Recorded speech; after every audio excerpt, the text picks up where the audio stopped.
So hello friends, welcome back to Chhota Guru channel. तो आज की वीडियो होने वाली है द फ्रेंच रेवोल्यूशन चैप्टर पे, जो कि होगा उसका पार्ट 2। तो पिछली वीडियो में हमने पढ़ा था कि 1774 के टाइम फ्रांस का एक नया राजा आया था जिसका नाम था लुइस 16, और ये एक पपेट किंग था। क्यों? क्योंकि ये अपनी बीवी मैरी एंटोनिएट के कदम चाल पर चलता था और इसके पास बहुत सारा डेब्ट भी था और इसके पास एक बड़ा सा महल भी था जिसकी मेंटेनेंस करानी होती थी। तो इसका बहुत सारा खर्चा होता था और खर्चे को कम करने के लिए ये लोगों से टैक्स हड़पता था। अब जो फर्स्ट एस्टेट थी, सेकंड एस्टेट थी, वो पैसे नहीं भरती थी, यानी कि क्लर्जी और नोबिलिटी टैक्स नहीं भरती थी। लेकिन जो थर्ड एस्टेट थी, जो कि मेनली एग्रीकल्चर सेक्टर से बिलोंग करती थी, वो सारा टैक्स भरती थी। और हमने ये भी पढ़ा था कि जो टैक्स ये फर्स्ट एस्टेट को भरती थी उसे हम कहते थे टाइथ, और जो सेकंड एस्टेट को भरती थी उसे कहते थे टेल। तो आज की वीडियो में हम आगे पढ़ेंगे। तो अब बात क्या थी यहाँ पे? पॉलिटिकल कॉजेज, इकोनॉमिक कॉजेज और कुछ और भी कॉजेज थे। तो अगर हम उन कॉजेज की बात करें तो हमने एक पढ़ा था कि वर्सेलेस, जो कि इनका पैलेस था, इन्हें उसकी मेंटेनेंस करानी होती थी। साथ ही साथ इसके पास डेब्ट था। कितना था? करीब 2 मिलियन लीवरे। लीवरे क्या था? यहाँ की करेंसी।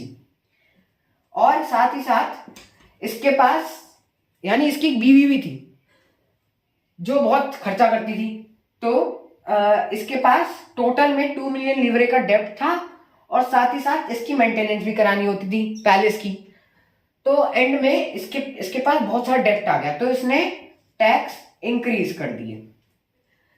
अब अगर हम आगे देखें तो आगे ये चीज हुआ कि मिडिल क्लास बढ़ने लगी। मिडिल क्लास यानी कि जो कि मिडिल क्लास में आते हैं बिजनेसमैन, जो कि बड़े बड़े बिजनेसमैन थे, ट्रेडमैन। अब जो ट्रेडमैन थे ये सामान ट्रेड करते थे दूसरी कंट्रीज से अपनी कंट्री में, तो इनके पास बहुत पैसा होता था। अब अगर हम इन दोनों के ध्यान से देखें तो ये लोग, इनके पास बहुत पैसा था, इसलिए इनके पास नॉलेज भी थी। अगर नॉलेज होगी तभी पैसा होगा। तो इन्होंने जो नॉलेज प्राप्त करी थी ये उससे रेवोल्यूशन लाना चाहते थे। अब कुछ कुछ लोग, क्लर्जी, नोबिलिटी, इनको तरस आने लगा जो थर्ड एस्टेट के लोग थे। तो इनमें से भी कुछ लोग थे जो कि फिलोसोफर्स कहलाते हैं, फिलोसोफर्स। अब इनका भी एक बड़ा रोल था। अब अगर हम एक फिलोसोफर की बात करें तो वो था जॉन लॉक। ये बड़ा अच्छा आदमी था। इसने क्या करा? इसने डिवाइन डॉक्ट्राइन का मतलब था कि जो पहले के उस टाइम के राजा होते थे वो कहते थे कि हमें भगवान ने भेजा राजा बनने के लिए ताकि हम तुम सबको संभाल पाए। अब ये डिवाइन डॉक्ट्राइन को रिफ्यूट करता था और ये कहता था, डिवाइन डॉक्ट्राइन को रिफ्यूट करता था और साथ ही साथ ये कहता था कि जो इनका पोजीशन होगी, यानी कि जो भी लोगों की पोजीशन होगी, पोजीशन किस पर डिपेंड करेगी? उनके मेरिट पर, यानी कि जो भी वो नॉलेज गेन कर रहे हैं, जो भी उनके कर्म है, तो पोजीशन मेरिट पर डिपेंड करती है। अब अगर हम आगे चले तो इसने एक और बुक लिखी थी। उस बुक का क्या नाम था? द टू ट्रीटाइसेस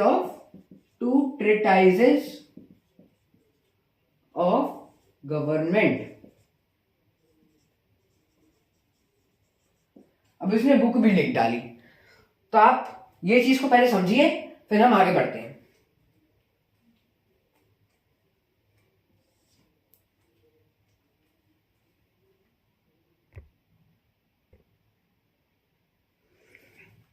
तो अब आगे बढ़ते हैं। अब इनमें से एक और फिलोसोफर था जिसका नाम था मॉन्टेस्क्यू।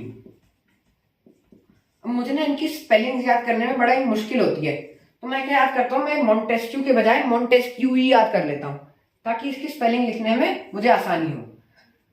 अब ये मॉन्टेस्क्यू भी बड़ा काम का बंदा था। इसने क्या करा? इसने मना करा कि जो कि गवर्नमेंट थी वो सिर्फ एक ही नहीं रहेगी, वो कुछ भागों में बढ़ जाएगी, जो कि इस टाइम इंडिया में भी यूज आता है। यानी कि जो गवर्नमेंट है वो जुडिशियरी, यानी कि जो लॉ बनाती है, लॉ को जो लॉ को रिफ्यूट कर सकती है, जो कि नए लॉज बना सकती है। जुडिशियरी, लेजिस्लेचर, लेजिस्लेचर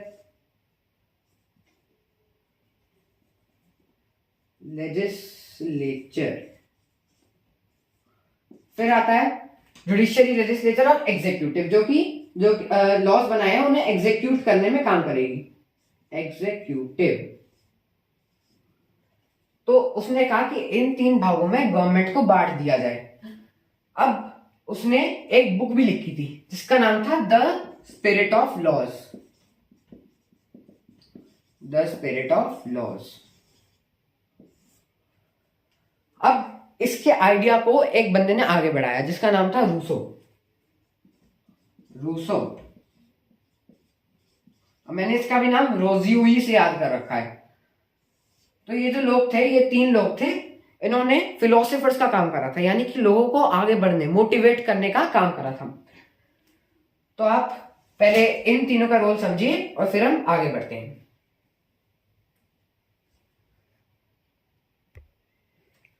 अब हम समझते हैं सबसिस्टेंस क्राइसिस के बारे में, जो कि इस टाइम पे फ्रेंच रेवोल्यूशन के टाइम पे आई थी।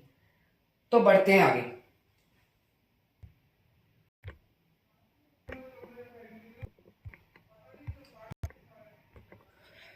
तो सबसिस्टेंस क्राइसिस के टाइम पर क्या हुआ, 23 मिलियन से 28 मिलियन तक पॉपुलेशन पहुंच गई। तो अब जो डिमांड थी वो बढ़ने लगी, लेकिन जो प्रोड्यूस था वो कम था, इसलिए जो चीजें थी वो कम होने लग गई।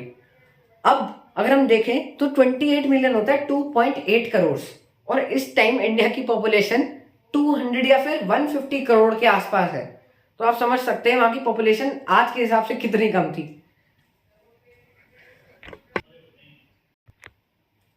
अब इस टाइम पर कुछ नेचुरल कैलामिटीज आने लगी, जैसे कि हेल, स्टॉर्म। तो उसकी वजह से जो क्रॉप की प्रोडक्शन थी वो और लेस होने लग गई। अब इस सबसिस्टेंस क्राइसिस की वजह से क्या हुआ, जो कि 3rd क्लास के लोग थे, यानी कि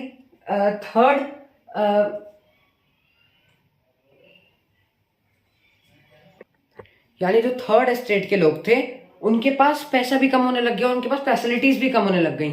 लेकिन अगर हम 1st एस्टेट, 2nd एस्टेट यानी कि नोबिलिटी और क्लर्जी पर जाए, तो उनके पास पैसा भी ज्यादा होने लग गया और साथ ही साथ उनके पास फैसिलिटीज तो थी।